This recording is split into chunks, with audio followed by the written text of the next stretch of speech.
Okay. We're waiting to establish our audio link. And live in There we go. There we Chopper go. 5 here, coming in from the area of around, say around Port St. Lucie, coming into the Jensen Beach area. We just had to pick up our backup helicopter coming in from Orlando here. Pilot Joshua and myself heading back to get some fuel to PBIA, but now we're going to get you a quick exclusive shots here coming into the areas. We've seen some flooding damage around the Fort Pierce area along north of I-95, and coming in all the way from, say, Orlando, we did see quite a bit of water building up in the out in the areas of Central Florida. And, speaking of Orlando, they had some pretty much damage from the hurricane that came by there last night, and there's quite some damage there in Orlando. But let's tell you how we're seeing it right now as I'm coming over to around Jensen Beach here, and I'll show you real quickly as we're going a straight line into Palm Beach International Airport to refuel. But right here, that is looking in the area of around Stewart there, and I'll show you up in the distance here. Let me get over here and get this situated here. There's the Stewart Bridge right there, Roosevelt Bridge, and you can see we've traveled quite some bit here, and you can see right here, let me zoom down here, and you can see the areas here of this golf course here, and you can see the extra water that has accumulated along the golf course here in this area. But the overall so far, and I know there's plenty of areas that have some flooding here. I'll zoom over here, and I'm seeing it as we're just flying by here, but you can see a lot of them are doing pretty good in this area. And yeah, Joshua's telling me over here to our 2 o'clock here, we do have, yep, I see it. We have it, some boats here that have come off their mooring there, and there you can see some right there. Look at that. Wow, that sailboat there. Look at the sail as it's carried all the way into the area right here off the Indian River area. Again, this is around the Stewart area of the Indian River here, and I'll zoom back real quickly and show you. I see a little dock on this one side, and zooming in here, and you can see some damage by the boats here. Look at that damage there. Quite a bit some damage here. As you can see, those boats, some of them made it, some of them didn't in this area, but look at that one big boat there. As the gusty winds and the storm surge did come through this area. Again, this is on the Indian River area of Stewart, in the Stewart area. Zooming back real quickly here, that one there, he made it pretty good. Some did, some didn't. We're seeing some of the boats here, the majority of the boats did come through pretty good on our trip so far. We haven't checked every place. Again, we're coming in from the Orlando area, and we're coming straight to Palm Beach International Airport so we can get some fuel. But we're just giving you a quick some shots here of the area right now. We're in Stewart. Again, not too bad here. You can see this area. You know, you can see the extra water that has come into this area. But overall, the majority so far, not seeing major flooding, but there is flooding in certain low-lying areas in the Treasure Coast and the Palm Beaches, and we will definitely get that to you right now. But zooming back real quickly, I'll show you again just where we are. Right there's the Roosevelt Bridge. And again, making a straight line to Palm Beach International Airport. Let me zoom back over here real quickly. Let me look, check out this one spot here. We can see some of the boats, see how they are moored, and they're not too bad. That's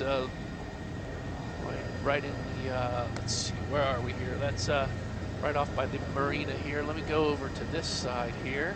So far, so good, not too bad.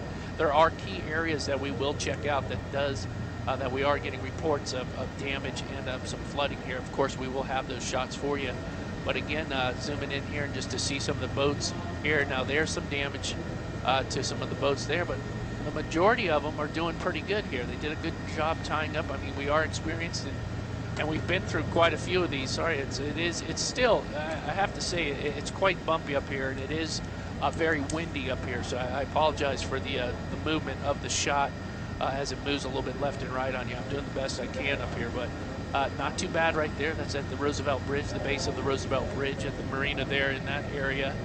Zooming back real quickly, we'll show you the Stewart Airport real quickly.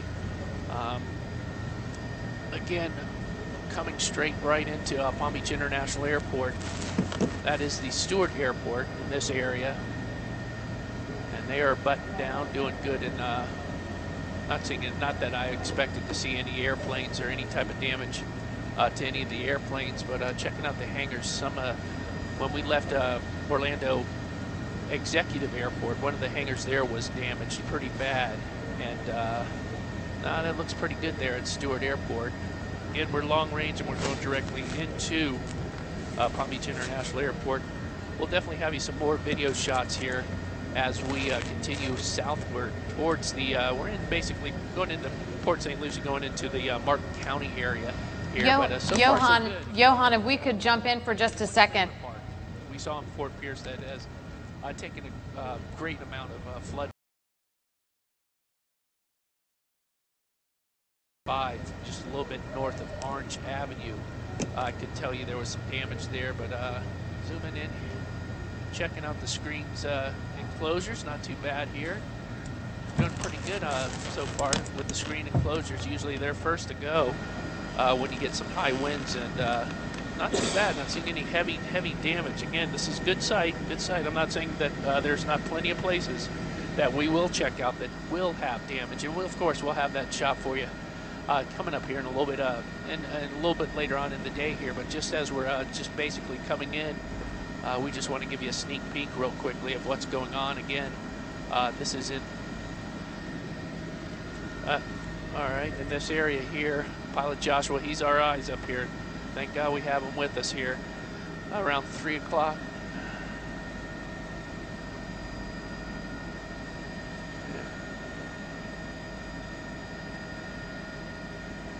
A little bit of water there.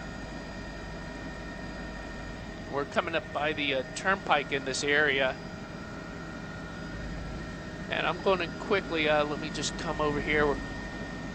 We're coming up to a boatyard here. Let's check this out real quickly. I'll throw it back to you guys here in a minute here, but let me check this boatyard. This is right here by the, there's the boatyard.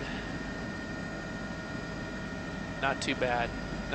Good sight to see. All right, I'm going to throw it back to you guys in the studio. I think we're going to take a break here in a little bit, but that's how it looks up here in Chopper 5. I'm Johan Hoffman. Back to you. Johan, can you hear us? We can talk to you a little bit there, Yeah, Johan? go ahead. Okay. I can barely hear you. What you got? Okay, well, yeah, that's that marina right there between the turnpike put and... the mic. I need to hear you guys. Two-way me. What about now, Johan? Okay, how's that, Johan? And I didn't hear your question there, but quickly, this is by Canner Highway here, and let me zoom. Actually, and we I'll were zoom in here. They can take me off the two-way, please, for the feedback. And I'll show you real quickly here in the Canner Highway here. Not too bad. Not seeing any boats coming unmoored. Not seeing any heavy ice surge in this area.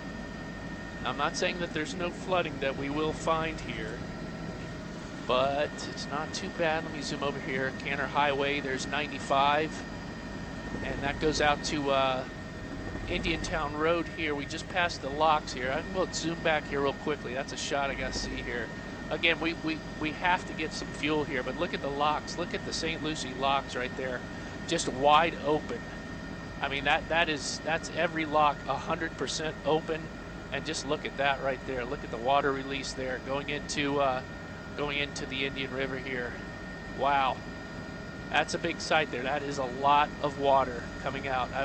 We've seen it many a times, but that is at maximum. That's maximum release right there at the St. Lucie locks.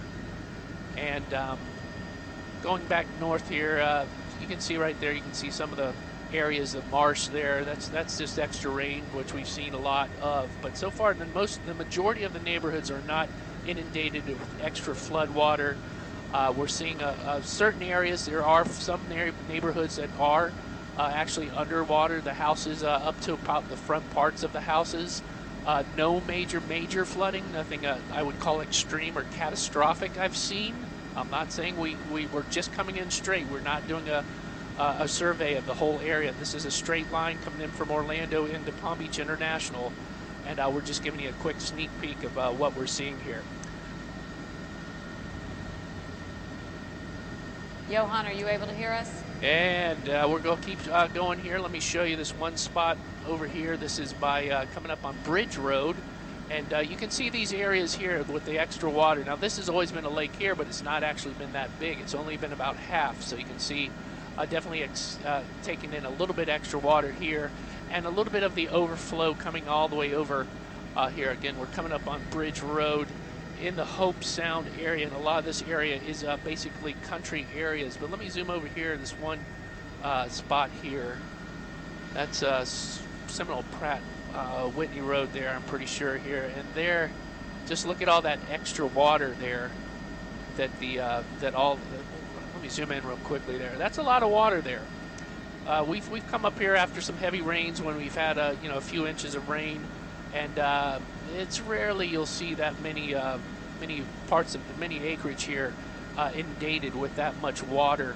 Zoom over here real quickly, and there, not too bad. This is one area around Jonathan Dickinson Park here, so there's not really many houses to show you in this area. There's the turnpike here.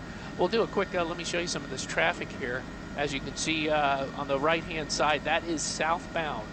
That is the southbound flow here of the turnpike, and the majority of traffic that we've seen has been southbound. And there's a tree trimmer or power crew right there. I have been seeing a lot of power crews traveling southbound, especially in the northern parts where we were. We saw a lot of them in the Orlando area, also going out to Tampa Bay. We saw some of those, but there is the I-95 corridor coming in southbound. There is on the left, northbound. Northbound's on the left, southbound on the right. And it's a beautiful day. I mean, look at this. It's sunshine, a nice day out, and if you have to travel, now's a nice time because it's lightly traveled along the roadways. You can see right here for you. But zooming in on these areas, really all I have is Jonathan Dickinson Park here, and there's not really much major flooding here. You can see, you can definitely tell that we've had a couple of inches of rain. Definitely we had that hurricane pass by, and thank goodness it did skirt the area. But right there you can see just inundated here with a little extra water in this area here. And let me see something here. Pull up here, we have a little house to show you. And a greenhouse over here. There we go. Yep, look at the damage there to the parts of the plastic sheathing that covers the greenhouses. Down there they grow little sprouts, and then they protect the sun with that sheathing there, and you can see the plastic is blown off there. So there's definitely a sign of some strong wind gusts that came through here with Hurricane Irma. But there, that's in the Hope Sound area right by 95 and the turnpike there. And that's definitely some damage I could show you right there. And that sheathing's pretty strong too. That's pretty thick stuff. It takes a lot to break that and to strip it out. I've never seen it from any type of basic thunderstorm or any type of strong winds we've had in the past. So that's quite a bit of a sight there for the show of power of the Hurricane Irma that did go through here. Let's go back. There's the way station along Martin County, South Martin County way station for I-95, turnpike on the right-hand side. You can zoom up here, and this is the area. We will come up to around Jupiter Farms up on the right-hand side, and Jupiter Farms does sometimes get some flooding over here, so we'll check this area out of Jupiter Farms. And checking in this area here along Jupiter Farms, when we were traveling, we didn't travel. I had a question: how were the roads south of Orlando? In that area, we went straight line straight to Palm Beach International Airport. The roads I-4, there is some damage to I-4 in this area. I heard of a street buckling from I call it a sinkhole, but I didn't physically see it. But a person did report of a sinkhole in that area. When I was driving in the Orlando area to get to Executive Airport, a lot of tree damage, a lot of debris along the roadways. Orlando, actually, I mean, I was in the hotel room in the 10th floor, and the hotel room was swaying from when the eye came by the Orlando area. It was quite a night. It was a very scary night for myself. A little shaking. The hotel that I was staying in did have damage to the outside of the hotel in the Orlando area. A lot of tree damage and a lot of stuff along the roadways. A lot of signs were plastic signs were broken all over the roadways, especially driving in. I actually ran over some of that on the way in to drop off the rental car. But here's we did not go by the turnpike plazas. Again, we went straight direct, meaning we were over basic Central Florida. The only time we basically came to the turnpike area is when we had to deviate to turn our course and go into the Fort Pierce area. We did not see any heavy lines at Fort Pierce. Not saying that there's not going to be any lines once people start to get out to try to get some fuel in this area. But again, we will start to check again. What we're basically doing right now is trying to get to back home to get some fuel. This has been a long, pretty rough ride. I have to tell you, I can't wait to get home to PBIA and get some fuel. Take a quick break from this trip because it's still bumpy up here. I mean, the winds are pretty rough here. Let's show you. Right now we are in the Jupiter area coming up to Indiantown Road. Let me zoom over real quickly here, try to show you, give you a coastline shot here. There's where the Jupiter Inlet is, and you can see just looking out in the ocean there, look at the brown of the ocean, and look how stirred up the ocean is right there. In this area, you can see it's still a little bit rough there. I'm not seeing major swells, but the color of the water, as you can see, is definitely a different color. It's a brown color. And that's definitely a show of how rough that the ocean and the surge back and forth with the tide changes and just the power of the surge coming in from the hurricane coming back and forth. Let me show you real quickly, coming up to around Donald Ross area here, and this is around Jupiter, just a little bit on the eastern side of 95 here. Zooming in here, checking out some neighborhoods. Let's see how we see any damage. Well, you can see it for yourself there. Not too bad on damage there. Roofs look good. This is Jupiter area, just a little bit.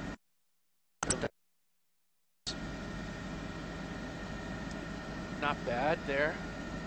It's a good sign, good building codes. These are fairly new houses built after Andrew, so our codes did come through, and thank goodness, because we have seen a few houses, older places on our way down that had some roof damage to them in the Orlando area. But let's check out this little water area here. You can see coming up close.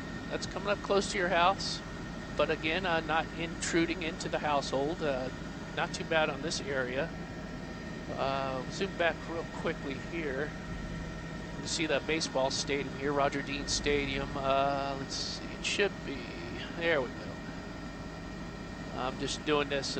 I don't have the fancy GPS location devices up here. It's just Josh and myself using our eyes and knowledge here for you. But look at the stadium, did well. All the diamonds, the ball fields look good. I don't see any flooding along the ball fields. No major tree damage across the ball fields or anything there. That's always a good sign. Check out over here. Just coming up to Donald Ross Road and I-95. Not too bad. Not too bad. There's some new construction here. Let's see how they did. If they secured all the... Not bad. Not seeing any wood or any type of materials flooded or thrown into the water here, which when you're building a new project, if you get some severe winds, a lot of the debris and the building products, a lot of times are strewn across the areas here. Let me check real quickly on this. See how they did with the roof, because they're doing the roofing here. No, that's all. Good job. Good job by the builders securing all the building products. You're not seeing them all over the place. Maybe a little bit of damage there to that part there. Yeah, that's definitely damage right there. You can see the wood ripped off of that to this new construction there. Wow, that's pretty powerful when you have it ripped off like that. And again, I apologize, I'm getting a perfect steady picture here. We are in a backup helicopter, and it is quite rough flying around right now. But on our way in to get some fuel here, let's show you PGA Boulevard. and I-95 in the Gardens area. Zooming up just a little bit here. So far so good, not too bad through along the I-95 and Florida Turnpike corridor from Fort Pierce south, basically call it Port St. Lucie south. Looking over here, I'm seeing, turn over here real quick, I'm just looking out the window here showing you one of the golf courses, and not too bad, no extra water hazard so far. That's really good, that's good to see. I know we had a lot of wind and rain down here in the southern part of Florida, and just zoom in this neighborhood. Not too bad, the ponds are holding, the retention ponds are holding, not overflowing. Not saying that that's the case for everyone. I've heard of some neighborhoods that have some flooding and some damaged trees down. That obviously is some roof damage there, and they're quick to repair it there. That's a good job on that quick repair. So that one roof took a little bit of damage to there. Let me zoom back over. Sorry for going in and out and back and forth, but again, we're beelining it straight in to get some fuel here. Coming in from Orlando, where we picked up the backup helicopter. Chopper 5 getting a little bit of maintenance and repair to it. We should have that pretty soon here, within a day or two, hopefully. But right now, we're providing these exclusive aerial perspective here. You only get with us here at News Channel 5, checking out the neighborhoods. We're in the neighborhoods of Palm Beach Gardens. This is the Gardens area between North Lake. Coming up on North Lake, I'll zoom out real quickly. Give you a quick shot there. There's the port. You have North Lake right here. This is in the Gardens. Starting to come in, just checking all the neighborhoods, trying to do a quick scan. Trying to find a little bit of type of flooding. So far, so good here. Let me zoom over real quickly. I want to show you Singer Island from a distance. And I'll zoom quickly back over here. Hold on with me. And just let's see how the intercoastal looks. There's Singer Island. Checking out our high rises from afar. And not too bad so far. Francis and Jean did a little bit of damage to some of these high rises here. But they're looking good here so far. Nice color blue here, but when we get to the inlet, I can bet you it'll be a different color from the outflow.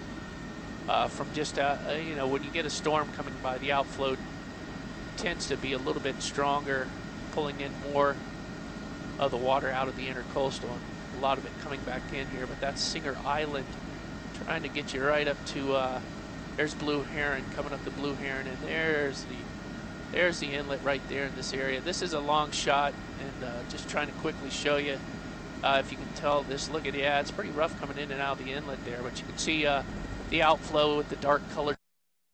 So it's definitely churned up from the heavy seas and heavy wind in this area here. Now we're pulling up to around, let me see, 45th Street. Let me pull it back here, show you. Here's the VA Center, VA Hospital. Let's see how, if it did pretty good here. Yeah, VA Hospital looks fine. I don't see no damage to it. It's busy. Bless our veterans that are there, getting their care they need. Check out going out to Beeline Highway in this area. Not too bad. You can see it on the retention ditches there. They're full. They got their water. They're doing their job. That's what they're supposed to do. But I'm not seeing any overflow onto any of the roadways so far. And again, I repeat, I know we do have some neighborhoods that probably have some water, and I know there's plenty of damage out here to some specific areas. But again, I just have to reiterate, we're definitely going straight in to get some fuel as we come in from Orlando. A long, bumpy ride from Orlando to come in here. And let's see how Village Boulevard's doing here. There we go. Checking this area out. And these sometimes do have a little bit of flooding issues when we've had some heavy rains here. But you can see right here, not too bad. Right there, coming in. Retention pond, retention canal there, doing good. Let me turn one spot. I know there's over here the new development here. Well, it's redevelopment. They're redoing a golf course here. Not too bad. Not bad at all. That's a little bit of extra water there for your hazard, but it's holding up. They're not completely inundated or overflowing in water. I'm definitely happy to see that instead of the opposite, which could have been happening here. Let me take you down to Palm Beach Lakes Boulevard, and there's the outlets. If it was only this not busy when you want to go shopping during the holiday seasons, wouldn't that be something to see? But I'm not seeing any damage to canopies here. You know, you have the special canopies there. That's a cloth, a type of heavy cloth or a nylon type of material. I'm pretty sure it is, but holding strong. The wind didn't really affect them. That's good to see. Pulling up real quickly here. We pull over there. There's coming up to Okeechobee Boulevard. And you know I got to do this real quick. There's home. There's our home there. I have to say hats off to our entire staff and management for the last few days of what a team that I personally work with and that we work with to show you, give you the best coverage in town. Thank you from my heart. I mean, what a team we work with. There's our Channel 5 Fox 29 studios there right off of Banyan Boulevard. And I just have to pat you on the back real quickly, especially for all the hard days of work here. I'll zoom it back real quick. Let's check really quick. Not too bad. Lakes are doing good here. Now we're getting close to our final approach here. That's Okeechobee Boulevard. We're going to have to refuel and regroup here. And we'll definitely be coming back to you guys within a little bit of time. It's going to take us a little bit of time here for some refueling and a little bit of adjustments we have to do after this long flight. But we'll definitely be coming back with a lot more shots for you later on the day. So I'm going to get ready to toss it back to you guys back in the studio. And we'll come back after we land here. We'll be back up in the air. We'll give you some more video. Well, salute to you as well, Johan, for your usual superlative job, giving us a view you can't get anywhere else. And we'll thank you for that. And really, from Port St. Lucie to here, you and I were talking about it. Yeah. You know, overall, looking good, at least from the view there with that Johan had. So, and we thank him so much. Must have blown my mic off. I was giving him a superlative. Thank you for that. You know, and someone who knows the area as well as Johan does, it's just comforting to have someone up in the air who can point you to certain directions and just, you know, check it out for us. Good. It was good. It was a good aerial shot from what he could do on that kind of, as he said, he wasn't taking a particular path. He just had to get to the airport as soon as possible. But in the main, for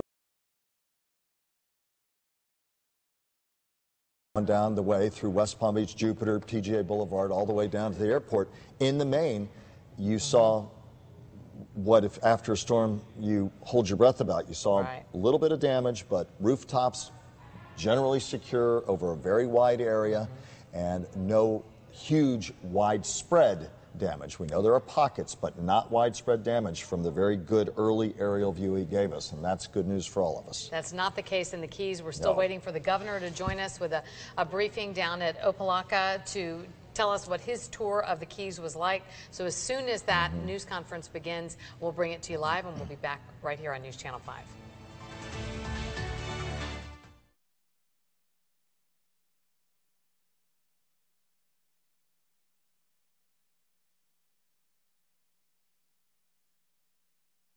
Remember the Big Bend and further in the Panhandle last year, and Irma got significant storm surge, and we saw a lot of damage. In Central Florida, in the Orlando area, we're seeing flooding due to a torrential rain of more than a foot. In Jacksonville and Northeast Florida, storm surge is 3 to 5 feet on top of more than a foot of rainfall, which is causing record and historical flooding along the St. Johns River. They also explained to me this morning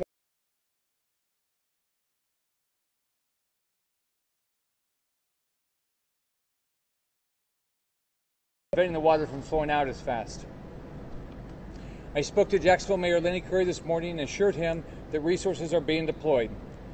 Fish and Wildlife Commission immediately deployed 3 search and rescue teams with 22 officers and 10 boats that were pre-staged in the region to Jacksonville. We're going to do everything we did. The way I look at it is, as governor, and all of us think this way, we want to keep everybody safe through this storm, and we want to keep everybody safe back after this storm, and we get everybody back to a normal life as quickly as possible. We've also deployed a 25-person team from the State Emergency Operations Center to the Emergency Operations Center in Putnam, Duval, and Clay counties in response to this historic flooding. We will continue to send resources to Jacksonville and any other community in need. Rainfall exceeding a foot in many communities in northeast, central, and southwest Florida. Fortunately, the heaviest rain has cleared the state. However, this rain caused flash flooding in northeast Florida. Rivers across the state continue to rise, and standing water remains an issue over the entire peninsula. The biggest threat for this week as Irma leaves Florida will be river flooding, and most of that's going to be in the northern part of the state. Stay attuned to local advisories for river flood watches and warnings. Families in southeast and northwest Florida, as well as the Tampa Bay area, need to be especially vigilant as local rivers could remain at flood levels into this weekend, and we generally see that in the I-4 corridor north. The heaviest winds have now left Florida, but the entire peninsula experienced at least tropical force winds with hurricane gusts being felt as far east and north as Jacksonville. Thankfully, the threat of tornadoes has diminished. We've received 7 reports of tornadoes, including 2 in Brevard County. The National Weather Service is working to confirm these reports. Given this weather report, if your family and your family have evacuated, it's extremely important that you check with local officials before return home to make sure you can safely do so. Don't go back. Don't think just because this thing packed you can run home or passed you can run home. We've got down power lines all across the state. We've got roads that are impassable still across the state. We've got debris all over the state. Our goal again is don't put any more lives at risk. We already went through this horrendous storm. Don't put your life at risk because of down power lines, debris, impassable roads. This morning I had the opportunity to travel with the Coast Guard and Admiral Schultz to survey damage throughout the west coast of Florida and through the Keys. I want to thank the Coast Guard for this opportunity. And here's what we saw. We saw the remnants of the storm surge along the west coast, but we didn't see I didn't see the damage I thought I would see. We clearly saw homes that were messed up. We clearly saw roofs that were off. We clearly saw boats out of the place and things like that. But I thought we would see more damage. There's still flooding. There's still sand on the roads and things like that. But on the west coast, and this is confirmed by the mayors I've spoken to today, it's not as bad as we thought the storm surge would do. Now, when you get to the Keys, we were able to fly into the Naval Air Station in Key West, which as of just a few hours before we landed, had significant water still on it. But they worked to clear that. We went over all that area. We saw a lot of boats wash ashore. We saw basically almost every trailer park, they're overturned. I don't think I saw one trailer park that almost everything wasn't overturned. We still saw a lot of flood damage, and from talking to the officials down in the Keys, the water is not working, the sewer's not working, and there's no electricity. So it's very tough. The National Guard, and this is Adjutant General Michael Calhoun, they've already gone all the way down to the Keys, and all the bridges are passable, the roads are passable. However, there's clearly some bridge damage, there's clearly road damage, but you can get down there and traffic. There's not a lot of traffic, which is good. It's moving. My heart goes out to the people in the Keys. I mean, there's devastation. And I just hope everybody survived. It's horrible what we saw. I know for our entire state, but especially for the Keys, it's going to be a long road. There's a lot of damage. I know everybody wants to get back to normal. I know everyone wants to get started, but again, you got to be patient. You got to get the first responders in the Keys. We got to get the water going again. We got to get electricity going again. We got to get the sewers going again. It's going to take a lot of time. I can tell you, everybody at the local level, the state level, and the federal level, everybody's working hard. Our brave members of local, state, and federal law enforcement, the National Guard, military members have been working around the clock to save people alive. We've got rescue teams with all sorts of equipment trying to make sure we don't have we don't lose anybody. If anybody's in harm's way, you can call your local law enforcement. You can call the state emergency hotline, which is 800-342-3775. Somebody will show up. We're working with FEMA. I can tell you the White House has been outstanding. I talked to President Trump 3 times yesterday. I talked to Administrator Brock Long with FEMA already today. I talked to him multiple times yesterday. I can tell you, I've talked to so many cabinet members. I talked to Vice President Pence yesterday. The White House and everybody at the federal level is showing up, and they are going to. My belief is they're going to show up and they're going to do everything they can. We've got, and I'll talk about a little bit the missions, the resources they're providing. Let's see. DOT is working hard to clear the roads and inspect the bridges all across the state. We need DOT to inspect the bridges before people go back to these barrier islands and places like that. It's a top priority. It was a top priority after Matthew. If you don't need to be on the roads, don't get out. I mean, it's still there's still more. Again, there's power lines, all sorts of things like that we're working on. Let me just go on down. I've never used this to do this before. The U.S. Navy, the Coast Guard, everybody's going to be providing resources. The Navy has deployed the USS Iwo Jima, the USS New York, and the carrier Abraham Lincoln to help with search and rescue and a lot of other things.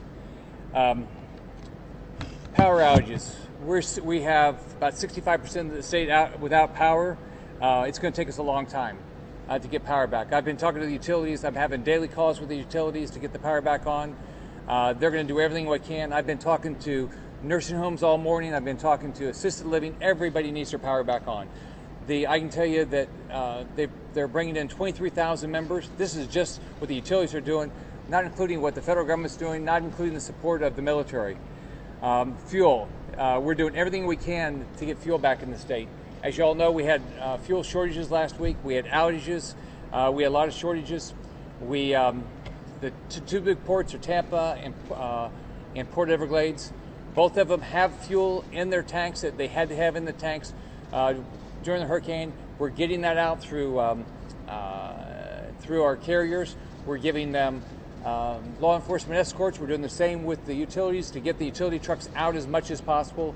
We've pre-positioned as many as we can. Some we couldn't.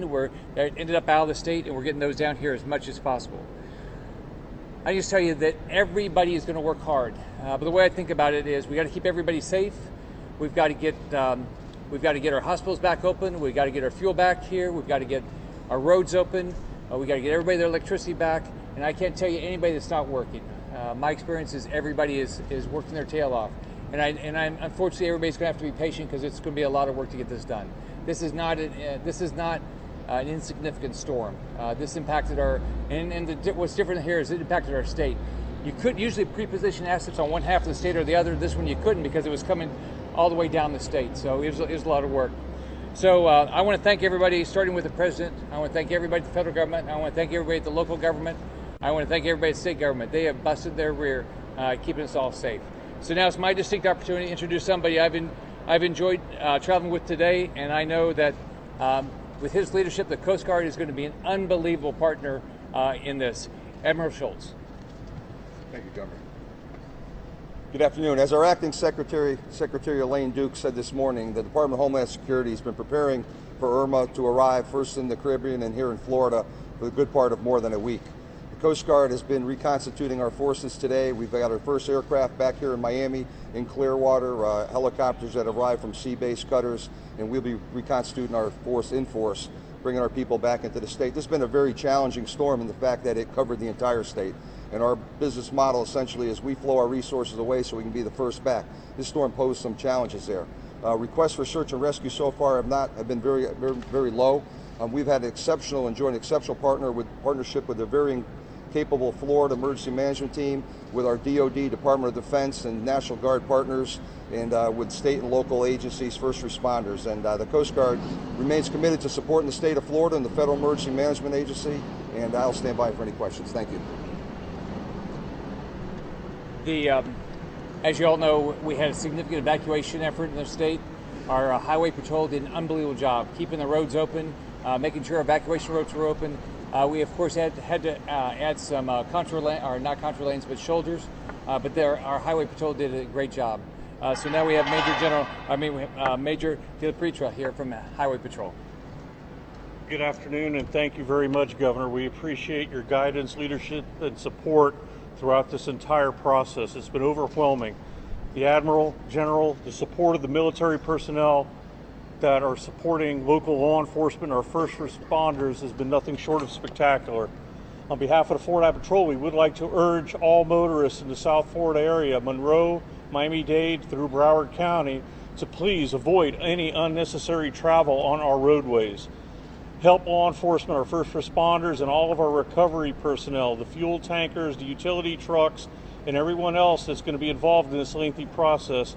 Please assist us by staying off the roadways unless it's absolutely necessary, and most of all, overnight to comply with the curfews that are in place. It'll greatly enhance and help us accomplishing getting everyone back to a normal way of life. Thank you. I called up 7,000 members of our National Guard. The National Guard shows up when there's a crisis. They've been deployed over 100 times since 9/11. But in crises like this, they always show up. We're also getting National Guards from around the country. Here we have Major General Michael Calhoun. Good afternoon. Thank you, Governor. First, I'd like to thank you for your leadership, sir, and being proactive in this event and getting us pre-staged. I also like to thank the Coast Guard, along with some of our other sister services, for our support today and getting us down so we can evaluate the common operating picture. The Florida National Guard is fully activated. As of now, it's roughly 8,000 guardsmen on ground participating in this event. We've got 2,000 guardsmen in over 200 shelters of the 500 shelters that we have open. We've got 900 plus guardsmen in the immediate area with another 500 coming tonight. As the governor mentioned, we did go all the way down to the Keys. There's light traffic, but we sent a small engineer asset along with them to ensure that the roads are clear of any debris. And right now it seems to be working smoothly. We'll also have search and rescue. If they're not on the ground in the Keys right now, a blended search and rescue with Fish and Wildlife, Florida National Guard, and Urban Search and Rescue. Sir, thank you very much, Penny. The federal government is going to be a great partner, and one of the reasons is you've sent wonderful people to Congress. So now we're going to hear from Congresswoman Ileana Ross-Layton. Thank you so much. Although we thank our first responders each and every day, today 9/11 is a especially poignant day, and we thank the firefighters, the police officers, all law enforcement personnel who walked into what was sure to be the day of their death.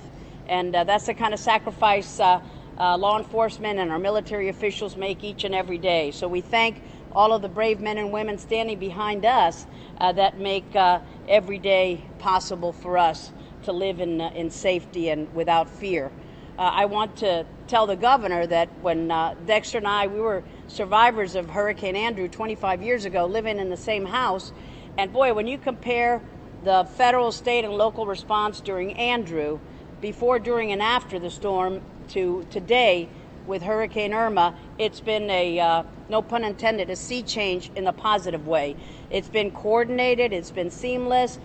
I know that constituents are frustrated with the lack of gas and the lack of electricity, but it's been a big problem. It was a huge storm. It's going to take us a while to dig out of this. But Carlos Curbelo and I are determined to go back to D.C. and work with our colleagues to find the funds needed for the hurricane relief efforts. We found it for Hurricane Harvey. We're going to band together and find it for the residents who are survivors of Hurricane Irma.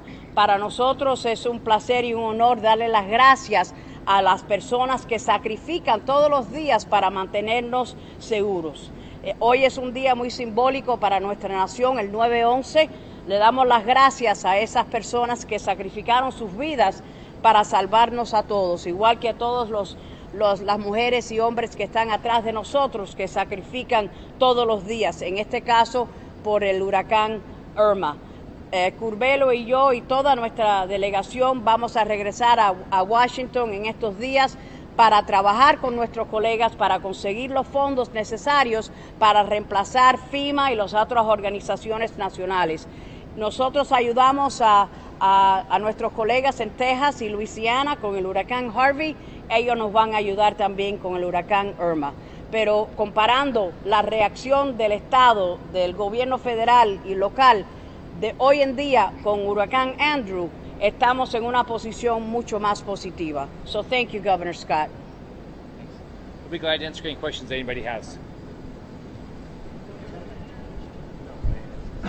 Say again? Oh, north of the Keys. If you get what you saw in Key West is you saw the boats damaged, you saw some houses damaged, you saw some roofs damaged. But as you go up towards Marathon, you saw any trailer park. I mean, I don't think I saw a trailer park where it seemed like everything wasn't turned over. You saw some flooding. You saw homes with without their roofs and things like that.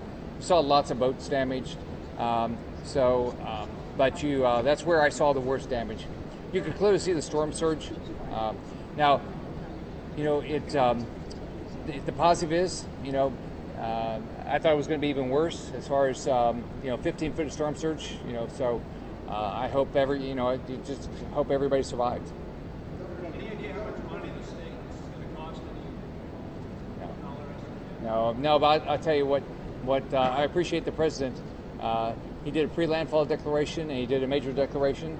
He did a pre-landfall right after I asked him, I think the day I asked him, and then he did the major declaration the same day I asked him. The Homeland Security, FEMA, the president, the vice president, they've just been great partners. We have rescue teams going out just to make sure.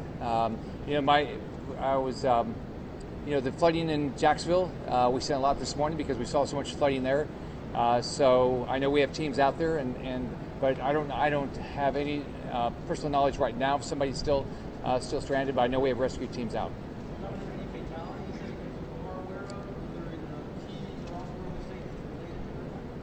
The local officials will announce any fatalities.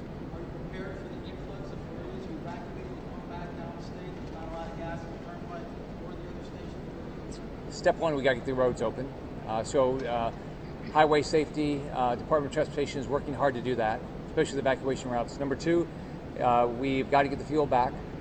We're working to make sure Port Tampa and Port Everglades get open so we can get the tankers in. There's tankers ready to come in. They're bringing a lot of fuel. But that will take some period of time because not only do we have to get the fuel in, then we got to get the fuel to the gas station. So that's going to take a few days to get caught up because people bought so much gas. And I'm sure driving back, they're going to buy a lot of gas again. But right now, the big risk you've got is on top of those things, you got to be careful. There's so many power lines. Do you want to go to a house when you don't have any power? And then there's, just because we get the evacuation routes, we still have the local roads. And I know I've talked to the mayors around the state today, and they're all working hard to get the roads clean. I've talked to sheriffs today, and they're doing the same thing. But there's a lot to prepare before people rush back to their homes.